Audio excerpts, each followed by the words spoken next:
नमस्कार दर्शकों, मैं हूं चेतना शर्मा आपके साथ। मैं अक्सर आपके लिए गुर्जर जाति के लिए विशेष रूप से वो इतिहास ढूंढ कर सामने लेकर आती हूं जो आपने कहीं नहीं पढ़ा, सुना और देखा होगा। लेकिन आज मैं उन विषयों पर चर्चा करूंगी जो गुर्जर जाति को ढेरों समस्याओं से सामना करना पड़ता है समाज में रहने के लिए। और इस पर चर्चा करने के लिए हमारे साथ आज मौजूद हैं अंतर्राष्ट्रीय गुर्जर महासभा के राष्ट्रीय अध्यक्ष कर्नल देव गुर्जर जी।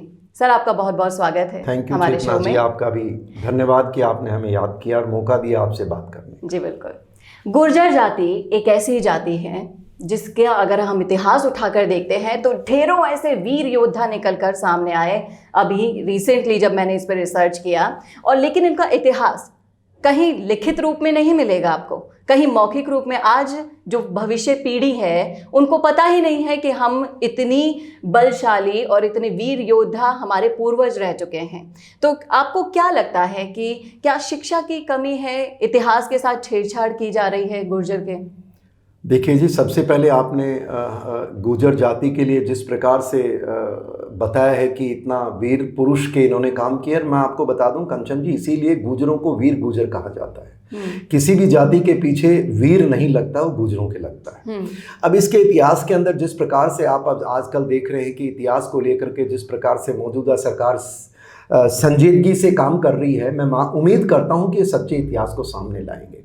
देखिए, आप इतिहास में जाइए, जितना जिस प्रकार से कहते हैं हमारे इतिहास को, पूरे देश के इतिहास को गुर्जर, और क्योंकि गुर्जर वो लोग थे, अगर आप देखें प्रतिहार वंश की अगर आप चर्चा करें, आप उसके बाद चौहान वंश की चर्चा करें, जो आखिरी हिंदू सम्राट जिसको मानते हैं पृथ्वीराज चौहान, वो गुर्जरों से ताल्लुक़ रखते थे।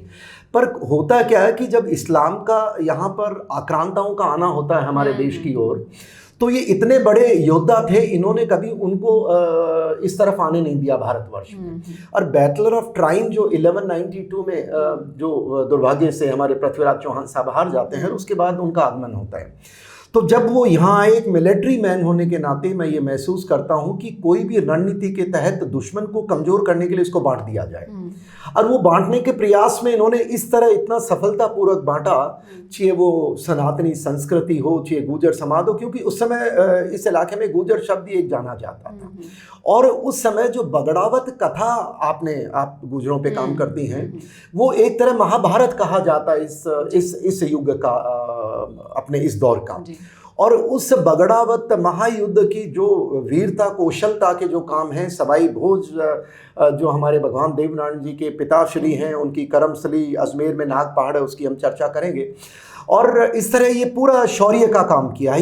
ये पुराना है जो इतिहास दब गया। आप जैसों का बहुत बहुत अभिनंदन और धन्यवाद कि आप इसको आगे ला रहे हैं। पर यहीं पर ही मैं मॉडर्न जिसको हम आज तक आधुनिक भारत की चर्चा करते हैं, विभाजन के बाद के भारत की चर्चा करते हैं, तो देखिए कश्मीर में विभाजन जब होता है, एक LOC लाइन ऑफ कंट्रोल का नाम आपने सुना होगा।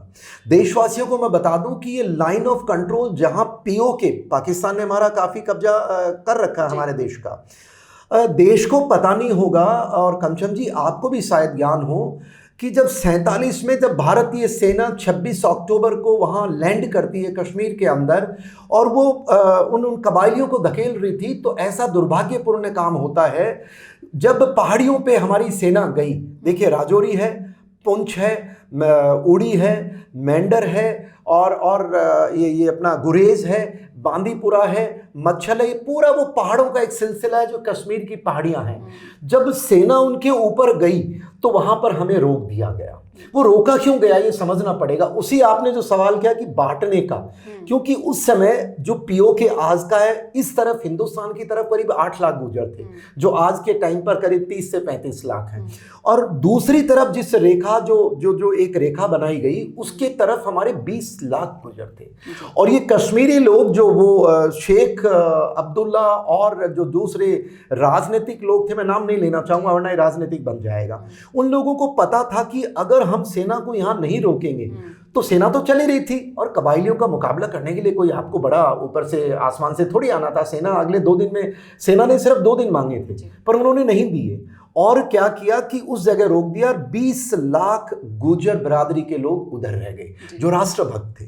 आप सोचिए, मैं आज एक सैनिक होने के नाते, मैं रिटायर्ड हो चुका हूं, पूरा जीवन मैंने उस बॉर्डर एरिया में देखा है, और किसी भी सैनिक से पूछ लो कि कश्मीर में अगर कश्मीर आज भारत का हिस्सा नजर आता है तो सेना के साथ अगर कंधे से कंधा मिला के चले तो गुर्जर लोग चले, और अगर ये 20 लाख इस तरह आ जाते पीओ के बाद तो कश्मीर की समस्या ही नहीं होती। मैं आपको बता सकता हूं क्यों, क्योंकि कभी सरकारें नहीं बनती तो देशद्रोही सरकारें थी, 370 की जरूरत नहीं पड़ती, और वो लोग जो इस्लामीकरण जो कश्मीर का कर रहे थे, आपने खुद जानते हैं कि वहां से करीब 5 लाख हिंदुओं को खदेड़ दिया गया। इस तरह के काम होते ही नहीं।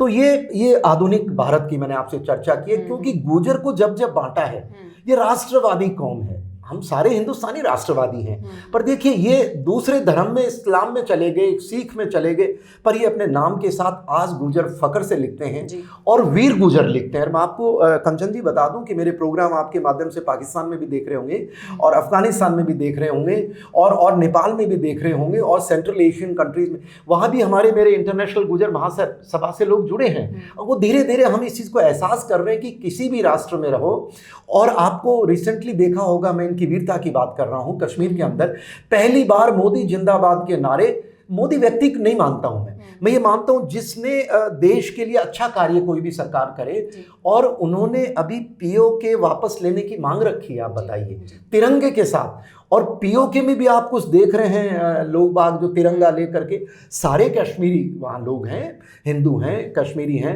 बट जो थोड़ा सा उग्र रूप लेके चलते हैं ना, क्यों भावुक है ये कौम, तो वो तिरंगे के साथ जो अभी पाकिस्तान सेना से भी लड़ रही है, वो भी हमारा गुर्जर समाज का है, ऐसा मेरा मानना है।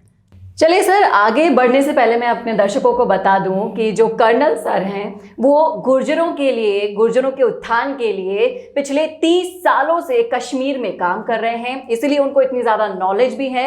आपका बहुत बहुत शुक्रिया, आपने अपनी इतनी सारी नॉलेज हमारे दर्शकों के साथ शेयर करी। सर, आप गुर्जरों के लिए इतने सालों से काम कर रहे हैं, गुर्जर जाति के उत्थान के लिए भी, तो मैं आपसे पूछना चाहूँगी कि कौन कौन सी ऐसी समस्याएँ हैं उनको समाज में स्थापित रहने के लिए जूझना पड़ता है उनको। तो पहली समस्या के बारे में मैं चर्चा करूंगी कि एसटी रजिस्ट्रेशन, इसके बारे में आप क्या कहेंगे? क्योंकि आप अगर इतिहास उठाकर देख लेंगे तो बार बार गुर्जर जाति को अपने हक के लिए आंदोलन करने पड़े, और इतने उग्र आंदोलन करने पड़े जिनका सर्वविदित है, सभी जानते हैं कि किस तरह से रेलों की पटरियों पर महीनों महीनों तक बैठे रहना पड़ा। उसके बावजूद भी अभी क्या हाल है, आप बताएं। सबसे पहले तो मैं आपको बताना चाहूँगा, देखिए कि हमारी समस्याएं गुर्जर समाज की, मैंने आपको इतिहास के पन्नों में ले जाके बताया कि किस तरह हमको बांट दिया गया, हर जगह बांटने का प्रयास किया गया, हमारे साथ अन्याय बहुत हुए। पर चलिए वो तो इतिहास के पन्नों की बात है। जो आज के भारत की जो हमारी मुख्य समस्याएं हैं, मैं आपको बताऊँ, जब अंग्रेज यहाँ पर थे, जब 1857 की क्रांति होती है, आप सबने एक नाम मैं बताना चाहूँगा कि किसी ने इसे नहीं सुना होगा, पुलिस क्रांति की एक चर्चा होती है। एक धन सिंह कोतवाल हैं, धन सिंह गुर्जर कोतवाल हैं, उनका नाम इतिहास के पन्नों में कहीं दर्ज नहीं है। और जब ये क्रांति शुरू होती है तो उस व्यक्ति ने पहली बार पुलिस के जो जेल थी, कम से कम 250 लोगों को वो कैद किया, यूपी के अंदर है, पहले पुलिस ऑफिसर को उन्होंने मारा था, और उसके बाद ये क्रांति शुरू होती है। तो देखिए, जिस योद्धा ने 57 की क्रांति शुरू की, उसका नाम इतिहास के पन्नों में नहीं है, और पता नहीं किस किस को, हमें दूसरे से कोई शिकायत नहीं है, पर सच्चाई सामने। तो हमारे साथ तो अन्याय जिस तरह से है ना, वो घटित। और अंग्रेजों ने उसके बाद 1857 में की क्रांति हमने की थी, और नाम आ गया हिंदुस्तान में मुगलों का, क्योंकि वो बहादुर शाह जफर साहब के चक्कर में। उसके बाद ऐसे कानून बनाए गए कि गुर्जर एक भाषा होती है सब, वो जब बोलते हैं ओ छोरे, मतलब गांव में एक आवाज तरह आती है। पुलिस के ये हमें वो कौन सी क्रिमिनल ट्राइब घोषित कर दिया गया था, और ये आदेश थे अंग्रेजों के कानून के कि गुर्जर की आवाज सुनते ही गोली मार दी जाए। ये देशवासियों को नहीं पता होगा, धन सिंह कोतवाल जी का नहीं पता होगा। धन सिंह गुर्जर जी के गांव वालों के साथ भी बहुत बुरा किया था अंग्रेजों ने। उसके बाद उस गांव में एक भी मेल मेंबर को जिंदा नहीं छोड़ा गया। आपने काले आम की कहानी सुनी होगी, काला आम मुजफ्फराबाद के अंदर, उस काला आम का मतलब वो गुर्जरों के गांव में जाता था, वहां पर बताते हैं कि करीब 80 व्यक्तियों को मार करके फांसी पे लटकाया गया। लटकाने के बाद उनके शरीर को सड़ने के लिए छोड़ दिया गया, कि दहशत के लिए, कि गुर्जर, क्योंकि डरते थे वो एक्चुअली जो ये इस तरह के काम करते हैं। आपने एग्जांपल दिया पटरी पे कलेजा चाहिए साहब, जो आज के तंत्र के कानून को विरोध करने के लिए, तो वहाँ अंग्रेजों का विरोध किया। देहरादून की सेंट्रल जेल है, आपको मैं बताना चाहूँगा कितनी दर्दनाक किस्से हैं। जब अंग्रेजों ने, जब ये यूपी के अंदर ये सारे गुर्जरों से अंग्रेज तंग आ गए थे, तो हमारे एक योद्धा को ले जाके देहरादून की जेल जो घंटाघर के पास में है, आज नहीं पता है, मैं पुराने समय की बात कर रहा हूँ, वहाँ लटका दिया गया, डराने के प्रयास किए गए। और जब देश का विभाजन होता है तभी भी हमें डराने का प्रयास किया गया और हमारे को पीछे हाशिए पे कर दिया। अब आता हूं मैं हमारी मुख्य समस्या। आपने कहा कि शेड्यूल ट्राइब जो आरक्षण है, देखिए मैं ऐसा मानता हूं कि इसके अंदर जाने से पहले मैं ये बताना चाहूंगा कि गुर्जरों को अंग्रेजों ने पिछड़ा बनाया, हमारे को क्रिमिनल ट्राइब घोषित कर दिया, हमारे को कोई भी हकूक नहीं दिए। आप ये मानेंगे नहीं कि हमारी जो जमीन और जायदाद थी यूपी के अंदर उन लोगों की छीन ली गई थी साहब। तो उसके बाद कैसे ऊपर उठे? 1990s में जब वीपी सिंह जी की सरकार आती है, उससे पहले मैं नहीं जाऊंगा, ये आरक्षण की एक एक लहर आई, उसमें बहुत सारे लोगों ने चर्चाएं की। उस समय 1991 में भारत में गुर्जरों को कश्मीर के अंदर, जहां 25 लाख हैं, हिमाचल में पुराना उत्तर प्रदेश, मैं नागरिकों को पुराना उत्तर प्रदेश जो उत्तराखंड बनने के बाद, उसमें भी 4 जिलों में एसटी आरक्षण था, हिमाचल प्रदेश में भी आरक्षण था, कश्मीर में तो पूर्णतः गुर्जर को, वहां पर आज जो 25 लाख के आसपास हैं, 30 लाख के मैं एग्जैक्ट आंकड़ा किसी के पास में नहीं, कोई जाति विशेष है नहीं, उनको एसटी आरक्षण दिया गया। राजस्थान में मांग थी पर राजस्थान में किन्हीं कारणों से नहीं दिया। कश्मीर में भी देखिए 91 से लेकर के 2019 तक 31 ऑफ जब 370 हटता है, कश्मीर के सारे पॉलिटिकल पार्टी, एनसी हो, कांग्रेस हो, पीडीपी हो, उन्होंने उस सेंट्रल गवर्नमेंट ने जो आरक्षण दिया वो पॉलिटिकल आरक्षण कश्मीर में 370 की आड़ में नहीं दिया शर्मा जी। और अब जाके जो ये मौजूदा सरकार है, मैं मोदी जी का इसीलिए प्रशंसक मैं कहना चाहूँगा, ये सरकार है जिन्होंने 30 वर्ष तक किसी ने हमें हकूक नहीं दिए और उन्होंने हमें कश्मीर में हमारे उन 30 लाख गुर्जर भाइयों का एसटी आरक्षण कंप्लीट दिया, जिसके कारण 39 डीडीसी आए। अभी हमारे 9 एमएलए जीत के आएंगे, 1 एमपी के टिकट मिलेगी। एससी एट्रोसिटीज एक्ट, क्योंकि जब कमजोर होता है तो सामाजिक तौर पे उसको बहिष्कार बहुत होता है, गुजरे, रीच, बड़े अब शब्दों पे इस्तेमाल किया जाता था, वो दिया। फॉरेस्ट राइट एक्ट कश्मीर में लागू किया। तो मैं मानता हूँ ये कश्मीर की कहानी, मैं इतनी कहूँगा, ये बताना चाहूँगा कि कश्मीर के अंदर जैसे मैंने बताया, अगर हमारे को बांटा नहीं जाता तो आज कश्मीर दूसरा होता। पर चलिए, आज भी जो कश्मीर हमारा मुख्यतः हिस्सा है, तो मैं सैनिक होने के नाते मानता हूँ, अगर गुर्जर जो पहाड़ियों में हमारे साथ रहते थे, अगर हमारा साथ नहीं देते तो हमारी लड़ाई बहुत कठिन थी। मैं उनका, सारे कश्मीर के गुर्जर वासियों का, सेना का स्पेशली अभिनंदन करूंगा कि वो इस कौम के ऊपर वहां भरोसा करते थे। अब राजस्थान, हिमाचल में भी आरक्षण था, ये शेड्यूल ट्राइब, उत्तर प्रदेश में था। अब देखिए राजनीति क्या रंग लेती है। आप देखिए, जब उत्तर प्रदेश का उत्तराखंड बना 2001 के अंदर, तो वो जो, क्योंकि गुर्जर पहाड़ी इलाका था, वो बट गया। वहां से जो ये जो 4 डिस्ट्रिक्ट में उनको जो एक रिजर्वेशन मिलता था क्रिमिनल ट्राइब के कारण, जो जिसको एसटी आरक्षण हम कह सकते हैं, वो उन्होंने बंद कर दिया। राजस्थान में हमारी मांग चली आ रही थी, हमें ओबीसी में डाल दिया था। पर 1999 में क्या होता है कि वहां पर जाटों को भी ओबीसी में ले आए, पॉलिटिकल कारण, सामाजिक, मैं उस विषय पे नहीं चर्चा कर रहा हूं। तो गुर्जरों को लगा कि अब हम तो कमजोर हैं, हम कैसे मुकाबला करेंगे इतनी पढ़ी हुई कौम का। तो जब वो वहां आ गए तो हमारी मांग उठी। जो एक गार्ड साहब थे जयपुर के अंदर, उन्होंने आवाज़ उठाना शुरू किया, मैं उस समय सेना में था, और करते करते हमारा एक ये आंदोलन हुआ, आरक्षण आंदोलन, जो पूरा देश जानता है। और उसके अंदर हुआ क्या, देखिए, सारी हमारी मांग को तो साइड में रख दिया गया। हमें 22% ओबीसी में थे, उसके बाद हमने 73 आदमी खोए, 73। मैं सेना का आदमी हूँ जी। अगर एक मिलिटेंट को भी सैनिक मारता है तो उसका भी अंतिम संस्कार किया जाता है, क्रियाक्रम किया जाता है, उसके घर वालों को पूछा जाता है, एफआईआर लॉज होती है, पंचनामा होता है, और उसको ये बताया जाता है कि इसका क्या दोष था। 73 आदमी मार दिए राजस्थान में हमारे समाज के आंदोलन में, और वो सारे निर्दोष थे, और सारे के सारे सरकारी गोलियों से मरे हैं। उसकी जो न्यायिक जांच थी वो सरकारें आई, कभी किसी ने नहीं की। आप बताओ शर्मा जी, क्या देश में जलियांवाला बाग क्योंकि अंग्रेजों ने किया, इसलिए आप उस पर चर्चा करते हैं। और यहाँ पर हमारे देश की डेमोक्रेटिक सरकार के तंत्र के कारण हमारे 73 आदमी मार दिए जाते हैं, तो क्या न्यायिक जांच का भी हमको हक नहीं है? क्योंकि भावुक समाज है, हमें बांट देते हैं लोग हर वक्त में, कोई कांग्रेस, कोई बीजेपी, कोई ये, उस चक्कर में हम भूल जाते हैं। पर मेरी देश से गुजारिश है, न्यायिक जांच की, उनकी न्याय मिलना चाहिए। और आरक्षण तो मिला ही नहीं, राजस्थान में एसटी आरक्षण नहीं मिला। और ये राजनीतिक फसाड देखिए आप, मैं इसको कहूंगा किस तरह हमारे भोले भाले समाज को गुमराह किया। मैं 2019 में पटरियों पे था, मुझे याद है, मैं बैसला जी के साथ वहीं बैठा था और मैंने उनसे आग्रह किया था, मैं आपके चैनल पे बता रहा हूँ, हाथ जोड़, मेरे से बड़े थे, सीनियर थे, बहुत सम्मान करता हूँ उनका, मेरे पिता तुल्य है वो। और मैंने उनको कहा था कि देखिए सर, आप ये जो हमारी एसटी की मांग है इसको डाइल्यूट ना करें। और आज अगर 2019 पटरियों पे बैठे थे, मैंने कहा कि अब कोई फैसला होगा, आप कोई ऐसा फैसला नहीं करना जिससे कि हम लोग कल हाशिए पे आ जाएं। दुर्भाग्य से साहब फिर एक एमबीसी का पिटौरा खुल गया और एमबीसी में 5 जातियां जोड़ दी और 5%, तो हम तो पहले वाले में ठीक थे, हमारे को कहाँ नुकसान। जो पर मुख्य बात है, एसटी आरक्षण के नाम पे गुमराह किया गया, भावनाओं से खेला गया और हमारे 73 आदमियों के न्याय नहीं मिला, ये मैं मानता हूं उचित। दूसरी हमारी जो इसके साथ जुड़ी हुई समस्या है वो शिक्षा की। देखिए सारी ये चीजें क्यों होती हैं, हमारे शिक्षा की कमी है। मैं आपको बताऊंगा, कश्मीर, हिमाचल, उत्तर प्रदेश, जहां जहां मेरी महासभा, मैं जहां पहुंच पाता हूं, मैं एक सामान्य नागरिक हूं और पैसा लगता आने जाने के लिए, हमारे में शिक्षा की इतनी कमी है। आप खुद हम पे रिसर्च कर रही हैं, आप जानती हैं कि आज भी राजस्थान के डांग क्षेत्र के अंदर पशु भी वही पानी पीता है और इंसान भी वही पानी पीता है। ये धिक्कार है आज के जितने भी पॉलिटिक्स जो हमारे, और मैं इसमें दूसरे किसी भी पॉलिटिक्स को मैं बुरा भला नहीं, हमारे समाज के भी तो पॉलिटिशियंस हैं, उन्होंने तो कभी पॉलिटिकल पार्टीज को आवाज क्यों नहीं उठाई? समाज ने तो उन पे भरोसा किया।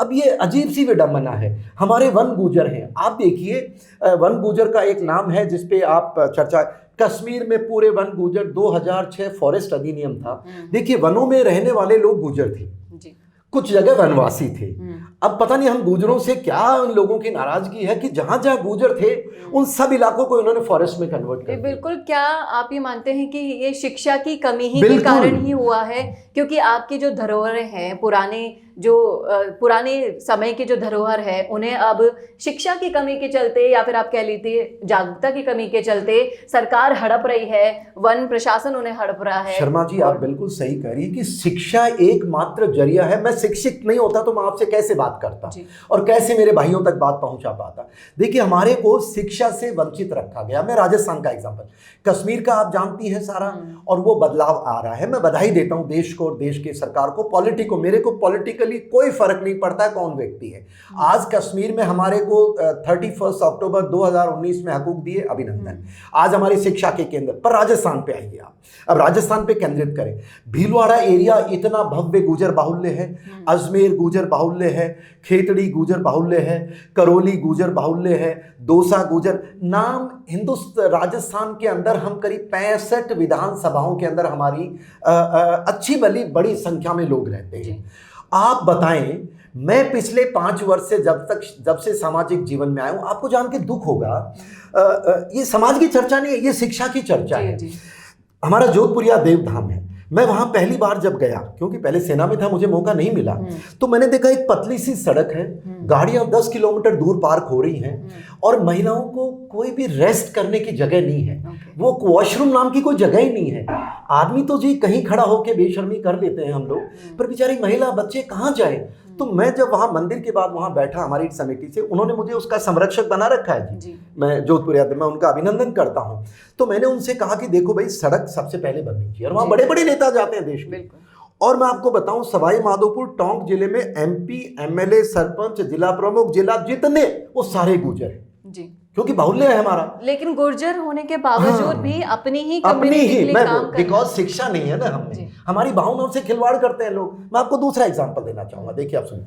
तो मैंने जब ये सड़क की मांग उठाई, ये पूरा हमारा समाज देख रहा है, अब जो जहां तक मेरी पहुंच है वो जानते हैं। मैंने वहां धरना दिया मंदिर में जाकर के, मैंने वहां प्रेस कॉन्फ्रेंस टोंक में उनके कलेक्टर साहब को, मेरे जो युवा मेरे साथ 5-10 है, मैं राजनेता के साथ मैं नहीं जाता हूँ, क्योंकि मेरे साथ तो समाज है, और जितने भी समाज है, सच्चाई के साथ तो देश होता है ना जी। हमने मांग उठाई, दुर्भाग्य मैं आपसे शेयर कर रहा हूं, मैं गुर्जर समाज से भी कह रहा हूं कि हमें भावना में नहीं बहकना है। क्यों? वहां के MP हमारे गुर्जर, MLA गुर्जर, प्रधान प्रमुख, सारे नाम दे दो, सब गुर्जर। मेरा उन लोगों ने विरोध किया कि कर्नल साहब सड़क की क्या जरूरत है। मैंने कहा वाह भाई, एक दिन में क्या फर्क पड़ता है। मैंने कहा देखो भाई, मेरा मानना है कि एक दिन हो चाहे 1 घंटा हो, नागरिकों की सुरक्षा का ध्यान रखना चाहिए। और थोड़े दिनों पहले जोधपुर में एक स्टैम्पीड होता है, मैंने कोई हादसा हो सकता है, मैंने मांग रखी, धन्यवाद। आज अब मैं क्या करूं, वही बात आ जाती है। अभी 3 वर्ष बाद गहलोत साहब ने, और उस समय हमारे ही समाज के मंत्री पीडब्ल्यूडी मंत्री थे, उन्होंने जो कारण था, उनकी मजबूरी मुझे नहीं पता, नहीं काम किया। आज गहलोत साहब ने किया है, क्योंकि शिक्षा नहीं है ना। दूसरी मांग मैंने उठा रखी है कि हमारी देव नारायण यूनिवर्सिटी आप क्यों नहीं खोलते हैं गुर्जर बहुल्य इलाके में। ये क्या करते हैं सब, वहाँ प्राइवेट कॉलेज खोल देते हैं। तो प्राइवेट कॉलेज खोलेंगे तो गुर्जर का लड़का तो गरीब है, कहाँ से फीस देगा।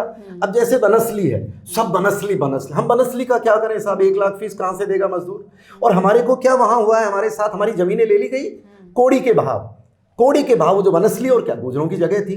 और जब नौकरी की बारी आई तो हमें चौकीदार रखते हैं, 5,000 रुपये मात्र में शोषण करते हैं हमारा। तो ये इस तरह का जो अब जो मेरी मांग है, देखिए अगर भीलवाड़ा, अजमेर है, ये अपना करौली, दौसा, चित्तौड़ और सवाई माधोपुर, डांग, टोंक, यहाँ देव नारायण यूनिवर्सिटी खोलिए आप। तो ये हमारी मांग है। और शिक्षा की कमी के कारण ही हमारी भावुकता का फायदा उठाया जाता है। आप देखने 4 दिन पहले क्या हुआ, 12 तारीख को बैसला जी के जो एक सामाजिक कार्यक्रम था।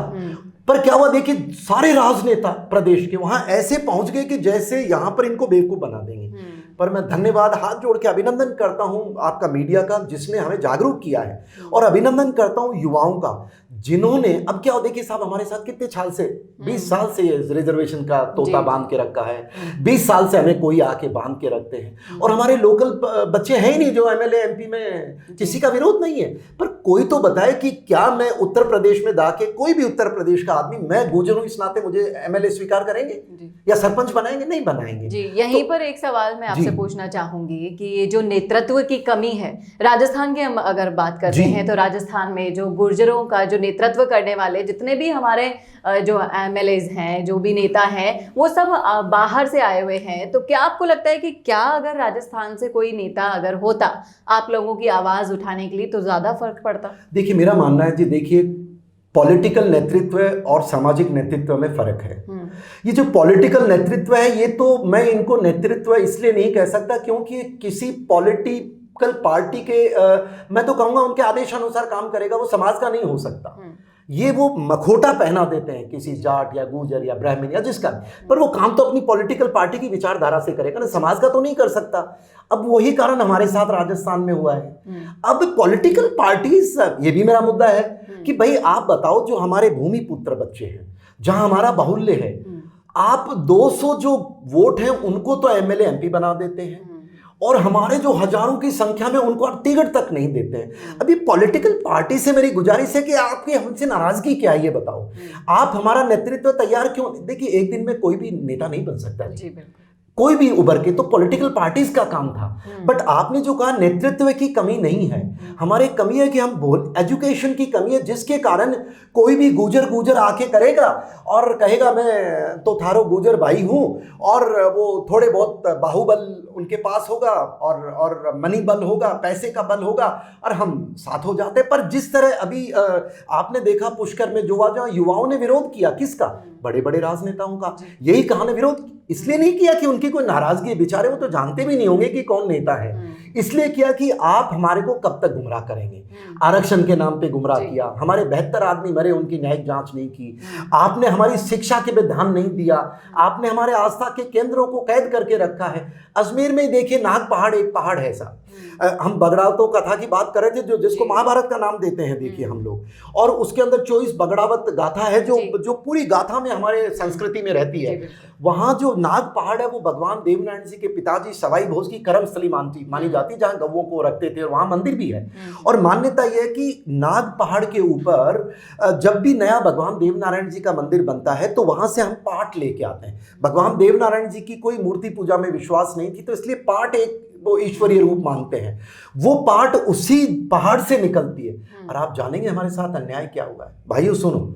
अन्याय ये हुआ कि राजस्थान की सरकार ने, जो भी रही हो, इमैटीरियल, उन्होंने इस जगह को फॉरेस्ट को हैंडओवर कर दिया। नतीजा क्या है, आज हम वहां जा नहीं सकते। फॉरेस्ट वाले कहते हैं सड़क नहीं बना सकते, और वहां चलने में 4 घंटे लगते हैं। अजमेर की एक जगह है रोड के वहां से, वहां मेरे जैसे व्यक्ति को जो फिजिकली फिट है जाने में दिक्कत होती है। महिला और बच्चे कैसे जाएंगे? कोई मूत्रालय की व्यवस्था नहीं है, कोई रेस्ट की व्यवस्था नहीं है, कोई लाइटिंग की व्यवस्था नहीं है, और इस तरह कैद करके रख दिया हमारे आस्था के केंद्र को। जयपुर शहर में चमोरिया है जी, आपके पास में आप जाइए, वो भी एक हमारा हजारों वर्ष 700 सदी का देवनारायण जी भगवान के टाइम का मंदिर है, उसको भी कैद करके रख दिया। साइड में इधर तुम नहीं जा सकते। तो ये आस्था के साथ जिस तरह खिलवाड़, क्योंकि हम शिक्षित नहीं है, और जो हम में से कुछ लोग शिक्षित हुए ना, वो मैं मानता हूं शायद उनसे कहीं चूक हो गई, वो अपने ही प्रोग्रेशन में लग गए, और जब बात आई कि समाज के उत्थान की शायद वो नहीं कर पाए। अब आगे आ रहे हैं, मैं भी तो आया हूँ जी, मैं भी तो त्याग के, मैं तो आवाज ही उठा रहा हूँ। मेरे साथ तो ना कोई पॉलिटिकल पार्टी है ना कोई है, हाँ हम सबके साथ है, राष्ट्र के साथ गुजर सदैव है। कश्मीर में हमने करके दिखाया। लोग कहते हैं मुसलमान, वो सारे मुसलमान हैं, पर उन्होंने जिस प्रकार कश्मीर को रोक के रखा पूरे हिंदुस्तान के अंदर, और इसीलिए क्योंकि हम राष्ट्र के साथ रहे हैं, इतिहास में रहे हैं, और इस इतिहास के साथ जो देखिए, अब प्रतिहार के लिए लोग कहते हैं, दूसरे लोग जो असामाजिक तत्व विदेशी बता दे जाता है, विदेशी बता देते हैं, कोई कहते हैं दूसरी जाति के थे। यार मजाक क्यों करते हो हमारे साथ? ये सिर्फ क्योंकि हमारी शिक्षा नहीं है, हमारा इतिहास कभी लिखने पे मजबूर नहीं। यहाँ सर एक और मैं सवाल पूछना चाहूंगी कि शिक्षा की कमी तो है ही एक सबसे बड़ा कारण, क्या आपको लगता है कि एकता की भी कमी है, जिस वजह से आपके इस समाज को बांट दिया जाता है, बहला फुसलाकर अपनी और मतलब पार्टियां अपनी साइड कर लेती हैं? क्या आपको लगता है कि एकता की कमी भी इसकी सबसे बड़ी वजह हो सकती है? देखिए, मैं ऐसा मानता हूं कि एकता, majority will never have a unity. विचारों का होगा, फर्क होगा, घर घर में भी भाई भाई में फर्क होगा, पर देश ये गवाही दे सकता है, आप मीडिया वाले गवाही दे सकते हैं कि जैसी एकता गुर्जर समाज ने गुर्जर आरक्षण में दिखाई थी, मैं मानता हूं इतिहास के पन्नों में कहीं नजर नहीं आई। बिल्कुल। तो एकता पे मैं नहीं मानता समाज में कोई कमी है। अब समाज किसी पे तो यकीन करेगा ना जी, हर युग में किसी न किसी को आगे लेके आएगा।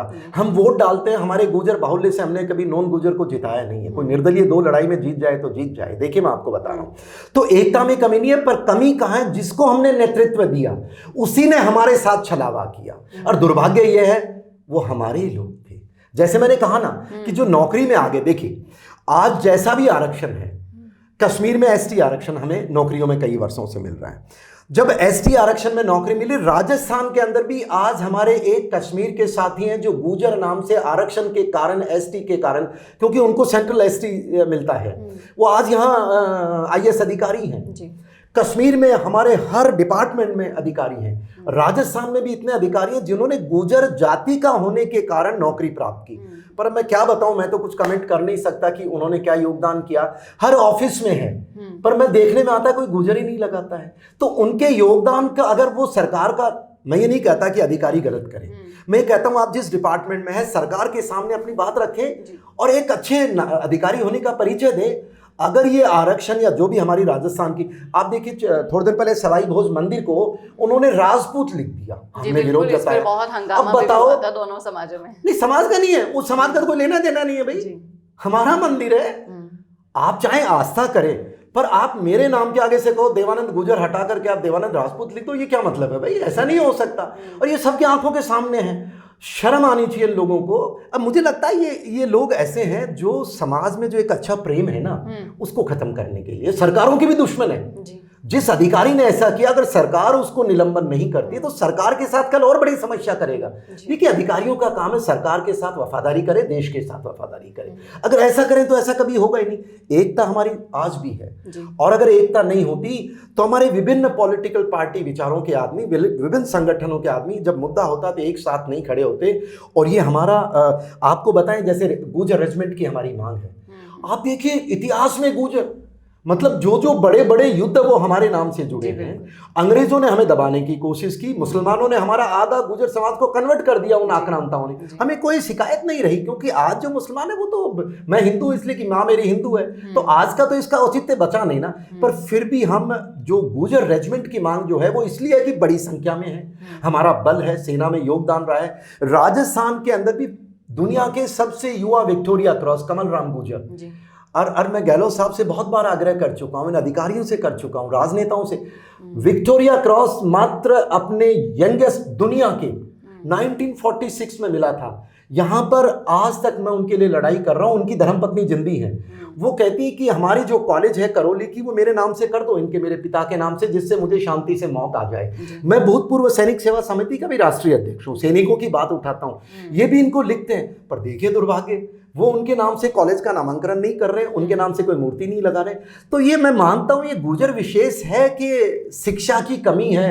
अब ये तो समय तय करेगा, बट गलत है। एकता अभी भी है। देखिए आज भी जब हम बात करते हैं, आप ही बता रहे थे, शायद आप जब कोई अच्छी चर्चा करती हैं आपके साथ बहुत मैसेज आते हैं। जी बिल्कुल। परसों जब मैं वहाँ नहीं गया, मैं नागरिकों को बता दूं कि मैं जो ये पुष्कर में था उसमें नहीं गया। मुझे पता था कि यहाँ ये राजनीतिकरण हो रहा है, समाज की चर्चा नहीं होगी। कल कई लोगों के कॉल आए, कर्नल साहब आप नहीं आए। मैंने कहा बेटा आने का क्या फ़ायदा, हमारी भी बेइज्जती है, हम भी बटे बटे लगते हैं, हम भी लगते किसी पक्ष के साथ हैं। हम हैं, सेवा करेंगे, आज के बाद करते रहेंगे। तो ऐसा मेरा मानना है। सर यहाँ पे मैं आपसे गुजारिश करूंगी कि आप गुर्जरों के उत्थान के लिए काम कर रहे हैं, कश्मीर में इतना बढ़िया काम कर रहे हैं, इतनी सेवाएं आप अपनी सेना में दे चुके हैं, तो आप हमारे गुर्जर दर्शकों से क्या गुजारिश करेंगे इन समस्याओं से उभरने के लिए? आप क्या संदेश देना चाहेंगे उनको? देखिए गुर्जर समाज में सबसे पहले तो गुर्जर समाज के मेरा संदेश है कि आप हम सबको मिलके, जो कश्मीर के हमारे गुर्जर बिरादरी के लोग हैं जिन्होंने हमारे कश्मीर की लड़ाई में भारत का साथ दिया, हम सबको उनके लिए एक बार जय हिंद और वंदे मातरम बोलना चाहिए। और उन कश्मीर के गुर्जर भाइयों को, आप और हमारे देश की लड़ाई के कारण अब वहाँ पर पूरे हकूक मोदी जी सरकार द्वारा दिए गए हैं। तो मैं आपको भी बताना चाहूँगा, देखिए व्यक्ति विशेष लड़ाई अब हमको नहीं लड़नी है, ना किसी हमारे राजनेता के खिलाफ बोलना है, ना कभी हमें किसी के फेवर में बोलना है। हमारे मुद्दे हैं। कश्मीर में हमारा मुद्दा था, मैं मोदी जी के लिए मैं कई बार कहता हूं कि आप मेरे से उम्र भर अपनी गुलामी कराएंगे, करने को तैयार हूं, क्योंकि आपने हमारे आग्रह पे वो एसटी आरक्षण कंप्लीट दिया, आपने एट्रोसिटी एक्ट दिया, फॉरेस्ट राइट एक्ट दिया, और आज हमारे गुर्जर वहां एक तरह सम्मान की जीवन जीते हैं। उसी तरह जो राजस्थान प्रदेश और यूपी और गुजरात बाकी देश का, मेरी यह है आप अपने विचारों को मुद्दे पे रखें। मुद्दा क्या है? एसटी आरक्षण राजस्थान में। उस मुद्दे पे लड़ाई लड़ो, उस मुद्दे पे आप राजनेता, हमारा नेतृत्व तैयार करो। बच्चे हमारे हैं, आज भी जो बाहर से भी प्रदेश में, वो भी हमारे समाज के, कोई बात नहीं, वो आए, उन्होंने जो दिया, पर उनसे भी गुजारिश है, उनको बोलो कि आज हमारे लोकल बच्चों को आगे करें। और सबसे बड़ी बात है एकजुट रह करके एसटी आरक्षण, हमारे जो 72 शहीद जो मारे गए थे, गोलियों से मार दिए गए थे आरक्षण के दौरान, उनकी न्यायिक जांच की मांग करो। मैं जो कर रहा हूं, आइए आप आगे, कोई भी आगे आओ, गांव गांव जाओ, नेताओं से पूछो, पॉलिटिशियन से पूछो, अधिकारियों से पूछो। यूनिवर्सिटी की मांग हमारी जोधपुरिया देवधाम के अंदर, हमारी सवाई भोज यूनिवर्सिटी की मांग, हमारी उसकी मांग की चर्चा करो। हमारे अजमेर में नाग पहाड़ है, आप अजमेर में ये इतना बड़ा आपने कार्यक्रम किया, बधाई के पात्र है, बट क्या किसी व्यक्ति ने नाग पहाड़ भगवान देवनारायण जी के पिताश्री की कर्मस्थली जो है भगवान श्री सवाई भोज की, उसके लिए क्यों नहीं आवाज उठा रहे? क्यों नहीं हम सरकार को कह रहे? और उसके साथ साथ जयपुर में इतना बड़ा शहर है, इतने धनाढ्य लोग हैं, हमारा बड़ा वर्चस्व है, क्यों नहीं चौमोरिया मंदिर को फॉरेस्ट डिपार्टमेंट से आजाद कराने की बात करते हैं हम लोग? इसके साथ साथ हमारे जो हमारी इतिहास के साथ डिस्टॉर्शन है, आपको बधाई के पात्र, आप एक होकर के आवाज उठा रहे हैं हमारे मीर भोज साहब के लिए, हमारे पृथ्वीराज चौहान साहब के लिए, हमारे सवाई भोज मंदिर के लिए। ये हमारे इतिहास का सवाल है और हमारा किसी जाति विशेष से नहीं है। जितने भी लोग ऐसा राज करते हैं, उन भावुक होकर के उनसे वायलेंस करने की जरूरत नहीं है। हम शांति प्रिय लोग हैं। हम देखिए अपनी भेड़ बकरी गरीबी में हम पालन करते हैं, हम पहाड़ों में रह रहे हैं। और वन गुजरों के साथ तो मैं छूट गई संदेश से पहले कि वन गुजर आज भी कश्मीर, हिमाचल, उत्तर प्रदेश, उत्तराखंड, राजस्थान, सवाई माधोपुर, खंडार, अलवर, वहां पर अन्याय हो रहे हैं। ये फॉरेस्ट डिपार्टमेंट, उनका विरोध एक साथ हमें करना चाहिए, हमारे उन भाइयों के लिए जाना चाहिए। और लास्टली मैं आपसे कहूंगा, शिक्षा, पढ़ेगा लिखेगा समाज तो बढ़ेगा समाज, समाज बढ़ेगा तो हमारा देश, क्योंकि हम राष्ट्रवादी लोग हैं, राष्ट्र हमारे लिए सर्वोपरि है, हमारा बलिदान इतिहास में है, आज भी हम राष्ट्र के साथ खड़े हैं। तो हमें शिक्षा पे जोर देना है, एकजुट होकर के व्यक्ति का विरोध बंद कर दो। हमारे लिए व्यक्ति जरूरी नहीं है, मुद्दे जरूरी हैं। जो 9 मुद्दों की मैंने अभी शर्मा जी से चर्चा कर रहा था, और मैं आपका भी अभिनंदन करना चाहूँगा। दूसरा, जहाँ भी आपसे मीडिया बंधु आपसे प्रेम करते हैं, समाज की बात पूछते हैं, आपको आगे बढ़ करके तथ्य सामने लाने चाहिए, ना कि व्यक्तियों का विरोध करना चाहिए। और आपने युवाओं को बहुत बहुत बधाई हो कि आपने अब हमारे उस पिछले वर्षों के पॉलिटिकल नेतृत्व को आईना दिखाने का काम कर रहे हैं कि अब आपकी लीपापोती नहीं चलेगी, मुद्दे पे बात करो, दूसरी पार्टी को गाली देने से काम नहीं चलेगा। बधाई के पात्र हैं, शांति बनाए रखें और मेरा राजस्थान के गहलोत साहब से मेरा आग्रह है कि गहलोत साहब, जिस प्रकार से मैं व्यक्तिगत तौर पे आपका आजीवन एहसानमंद रहूंगा। क्यों? क्योंकि श्री डूंगरगढ़ में जब हमारे मंदिर को 2019 के अंदर आपके ईओ ने ध्वस्त किया था, आपने हमारे आग्रह पे उस मंदिर को पुनः निर्माण किया, जो शायद दुनिया में पहला एग्जाम्पल था सरकार द्वारा मंदिर का पुनः निर्माण। अब क्यों ये विषय ज़्यादा चर्चा में नहीं आया मुझे नहीं पता, तो गहलोत साहब बहुत बहुत धन्यवाद। दूसरा, आपने अभी हमारे जोधपुरिया देवधाम, हमारे समाज के नेतृत्व ने मेरी मदद नहीं की, पर 3 वर्ष बाद शायद अब आपने हमारी सड़क का निर्माण किया, जो जोधपुरिया, निवाई और टोंक के पूरे गुर्जर समाज जानते हैं कि कर्नल गुर्जर ने इस आवाज़ को उठाया था, धरना दिया था, आपने पुनः करवाया, अभिनंदन। पर आपसे मेरी आखिरी गुजारिश है, अब साहब देखिए सरकार का अंतिम समय आ रहा है, वापस चुनाव होंगे। गुर्जर समाज हर उस व्यक्ति के साथ है जो समाज और राष्ट्र हित में काम करता है। आपसे मेरी 2-4 गुजारिश है। पहली गुजारिश यह है कि जो हमारे 73 जो आदमी हमारे मारे गए थे आरक्षण आंदोलन के टाइम, उसकी जो न्यायिक जांच है उसको आप पब्लिक करें, जो दोषी हैं उनको सजा दें, मेरी पहली मांग ये है। दूसरी बात, जहां 5 स्थानों पर ये जहां मारकाट हुई वहां पर हम स्मारक बनाने का प्रयास कर रहे हैं, और अभी सिकंदरा में हम बना भी पाए, हमारे समाज ने बनाया है, पर पीपल खेड़ा, पीलूपुरा, कुशाली दर्रा और लाल सोट के अंदर 4 हमारे बाकी हैं। अगर आपको लगता है कि हम दोषी नहीं थे तो वहाँ हमारा निर्माण आप करवाइए। क्यों हम गरीबों के पैसे आप लगवा रहे हैं? ये आपका सम्मान होगा, और आपकी तो कोई गलती भी नहीं है। जिस भी पूर्वज के टाइम में ऐसा हुआ है, कोई बात नहीं, हुआ सो हुआ, मिट्टी डालो, हम आगे बढ़ने का रास्ता तय कर रहे हैं। और आखिरी बात मेरी आपसे है कि देखिए, कांग्रेस पार्टी ने हम गुर्जरों की बड़ी सेवा की है। जो 1% आरक्षण जो मिला था वो भी आपके टाइम में मिला, जो एमबीसी बना वो भी आपके टाइम में मिला, और आपने कभी हमारे गुर्जरों पे ना कोई केस लगाए, ना आपका रहम दिल है हमारे लिए। तो मैं आपसे गुजारिश करना चाहूँगा कि जो ये एसटी आरक्षण का जो मामला हमें कंफ्यूज करके रख दिया, इसको आप सुलझाएं साहब, और इसको सुलझाने के साथ साथ देखिए जो नेतृत्व है राजस्थान के अंदर, आपकी पॉलिटिकल पार्टी है, हमारे लोकल बच्चों को आप स्थान क्यों नहीं देते हैं? मेरी गुजारिश है, पूरा गुर्जर समाज आप जैसे किसी भी व्यक्ति, मोदी जी के साथ, हम सबके साथ हैं, पर हमारे को थोड़ा मौका दीजिए आप कि हमारा नेतृत्व आगे आए और व्यक्ति विशेष में हमारी लड़ाई ना करें। ऐसी मेरी कामना है, ऐसी मेरी आपसे प्रार्थना है। Thank you very much. और इस संदेश को जन जन तक पहुंचाना, आपकी कौम के उस आखिरी व्यक्ति तक पहुंचाना सिर्फ और सिर्फ आपका फर्ज है।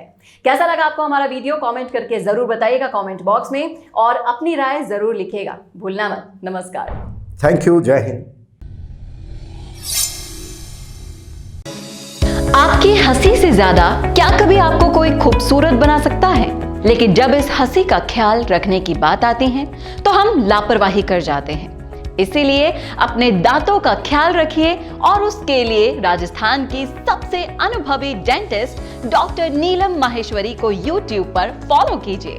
डॉक्टर नीलम माहेश्वरी के YouTube चैनल पर आपको मिलेंगे आपके दांतों का ख्याल रखने के लिए वो सारे टिप्स और जानकारी, जिसको समझना आपके लिए बेहद जरूरी है। तो आज ही YouTube पर सब्सक्राइब और शेयर कीजिए डॉक्टर नीलम माहेश्वरी के चैनल को, क्योंकि आपके स्माइल का कोई भी विकल्प कभी हो नहीं सकता।